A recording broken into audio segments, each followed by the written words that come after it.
আর কিছুক্ষণ আগে লাভপুরে অভিষেক বন্দ্যোপাধ্যায় তিনি সভা করলেন, আর অভিষেক বন্দ্যোপাধ্যায় নামতেই মূল মঞ্চে আগুন ধরে যায় বলেই খবর পাওয়া যাচ্ছে। একেবারে সেই ছবি আপনাদের সামনে রেখেছি। মঞ্চে হঠাৎই আগুন ধরে যায়, দমকলের কর্মীরা সেখানে ছুটে আসে, কিছুক্ষণের মধ্যে আগুন নিয়ন্ত্রণে আনা সম্ভব হয়।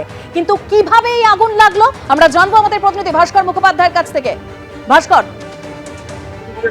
দেখো, অভিষেক বন্দ্যোপাধ্যায়ের সভা ছিল আজকে লাভপুরে এবং তিনি সভা শেষ করে যখন হেলিপ্যাডের দিকে যান, ঠিক তার কিছুক্ষণের মধ্যেই মূল যে সভামঞ্চ ছিল সেই সভামঞ্চের উপর অংশে সেখানে আগুন লেগে যায় এবং দাউ দাউ করে আগুন জ্বলতে শুরু করে। চারিদিক থেকে চেঁচামেচি শুরু হয়, ছোটাছুটি শুরু হয়। তার মধ্যে ফায়ার ব্রিগেড এবং পুলিশ ঘটনাস্থলে চলে আসে এবং তারা প্রথমে এই আগুন নিয়ন্ত্রণ আনার চেষ্টা করে। প্রথমে যে ফোম ছিল সেই ফোম দিয়ে আগুন নিয়ন্ত্রণ আনার চেষ্টা করা হয়, কিন্তু সেই আগুন আরো বেশি জ্বলতে শুরু করলে তারপরে সেখানে জল ছেড়ে নয়। এবং পুলিশের যেটা প্রাথমিক ধারণা যে শর্ট সার্কিট থেকেই এখানে আগুন লেগেছিল, কারণ যেহেতু এখানে কাপড়ের পাশাপাশি উপর অংশে পলিথিন দিয়ে প্যান্ডেল করা হয়েছে, তাই এই যদি আগুন নিয়ন্ত্রণে না আসতো তাহলে কিন্তু বড় ধরনের একটা দুর্ঘটনা ঘটার আশঙ্কা থাকতো। ধন্যবাদ ভাস্কর। রামনবমীর মিছিলে হামলা, পাল্টা হামলার অভিযোগে জঙ্গিপুরে উত্তপ্ত পরিস্থিতি। আর রাজ্যে এসে আজ কেন্দ্রীয় স্বরাষ্ট্রমন্ত্রী তিনি দাবি করেছেন যে কড়া কমিশন, তাই এবার রামনবমীতে আগের চেয়ে হিংসা কম হয়েছে। শুনুন। देखिए, इस बार थोड़ा कम ही हिंसा हुई है क्योंकि ममता जी के चहेते ऑफिसरों को चुनाव आयोग ने ट्रांसफर कर दिया। फिर भी हिंसा जरा भी नहीं होनी। हम सब समुदाय की सुरक्षा की यहां पर चिंता करेंगे और विशेषकर बहुमत समाज की, क्योंकि तुष्टीकरण के कारण बहुमती समाज के साथ यहां बड़ा अन्याय हुआ है। 2021 में चुनाव के बाद जो हुआ, पंचायत चुनाव के बाद किसका डीजीपी था? भारतीय जनता पार्टी के कार्यकर्ताओं को चुन चुन कर मार दिया गया। कैसे जस्टिफाई करेंगे अभिषेक बनर्जी? क्या बात करते हैं? सबसे कम हमले अगर रामनवमी पर हुए हैं तो इस बार हुए, और उसका कारण है कि चुनाव आयोग ने न्यूट्रल टाइप के अधिकारी रखे। उकसाने के 50 प्रयास के बावजूद सबसे कम हमले हुए। क्या झांसा देते हो? जवाब है आपके पास?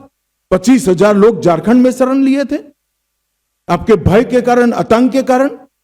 महिलाओं को प्रताड़ित किया गया था।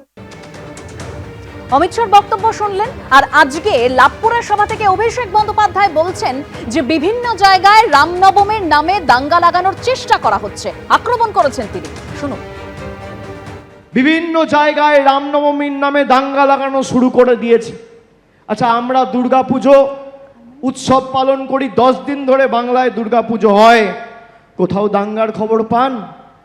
আমরা দীপাবলি ধুমধাম ভাবে পালন করি, কোথাও দাঙ্গার খবর পান?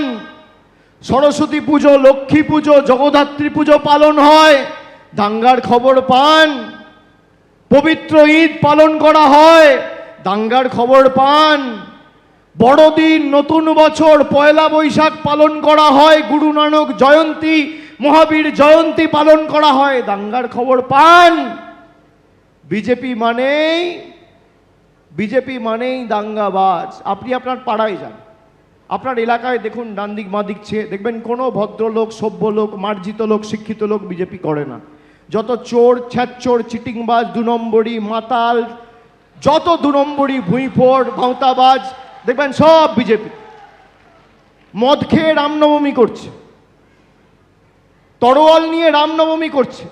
আপনি ভাবতে পারছেন প্রভু রামকে কত নিচে নামিয়েছে? যেখানে রাম মন্দির হয়েছে সেই অযোধ্যা বিজেপিকে প্রত্যাখ্যান করেছে, সেই অযোধ্যায় বিজেপি হেরেছে, প্রভু রামের জন্মভূমি যেখানে। এরা ধর্ম নিয়ে রাজনীতি করে, তৃণমূল কর্ম নিয়ে রাজনীতি করে। আমাদের রাজনীতি অন্ন, বস্ত্র, বাসস্থান, শিক্ষা, স্বাস্থ্য, কর্মসংস্থান। এবিপি আনন্দ এগিয়ে থাকে, এগিয়ে রাখে।